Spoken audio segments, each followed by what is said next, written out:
Bonjour mesdames et messieurs.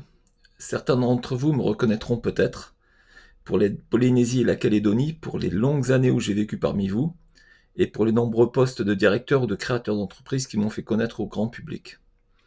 En Polynésie, j'ai été commercial, puis directeur commercial de NCR à Titioro il y a de nombreuses années, puis directeur de bureautique de Tahiti, et enfin créateur de la marque Veianou, première marque d'ordinateur à Tahiti. En France, certains me reconnaîtront peut-être pour avoir créé Les Parents en colère et marché de Montpellier à Paris à côté des Gilets jaunes avec mon mouvement.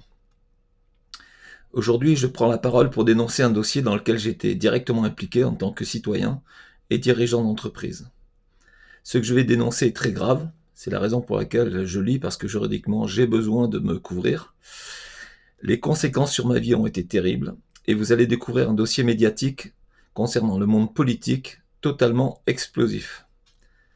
Je parle ici de corruption généralisée, de rackets douaniers, de menaces de mort et de bien d'autres délits très graves qui ont été couverts par le gouvernement polynésien, le gouvernement français et les tribunaux de Polynésie.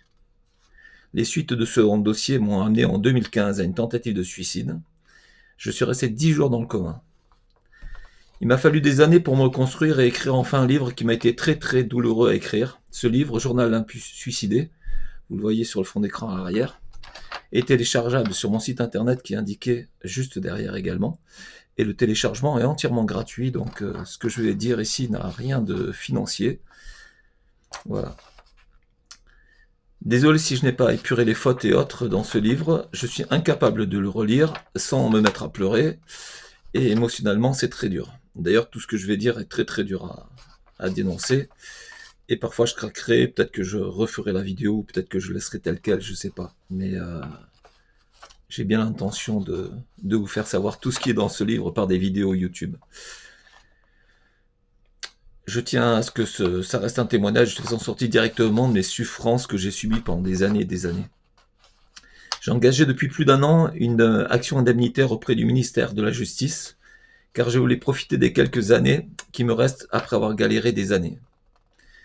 Il semble que l'État, les élus et les médias préfèrent continuer à étouffer cet énorme scandale que je dénonce aujourd'hui. Eh bien, ma réponse à leur agissement est aujourd'hui de le rendre public, ce dossier, l'intégralité de leurs actions également.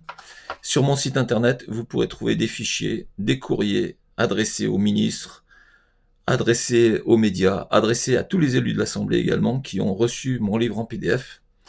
Très peu ont fait des réactions, certains m'ont conseillé de ne plus aller vers le suicide, mais très peu de réactions officielles en fait. Voilà. Je vais citer des noms, des dates et des faits très précis, et vous pourrez constater que tout est sourçable. Le cadre est désormais posé. Abonnez-vous et ne manquez pas de relier et diffuser mes vidéos. Je veux que cette affaire fasse grand bruit et qu'ils comprennent qu'ils ne peuvent plus désormais magouiller, extorquer des gens, détruire des vies sans que désormais on ne riposte.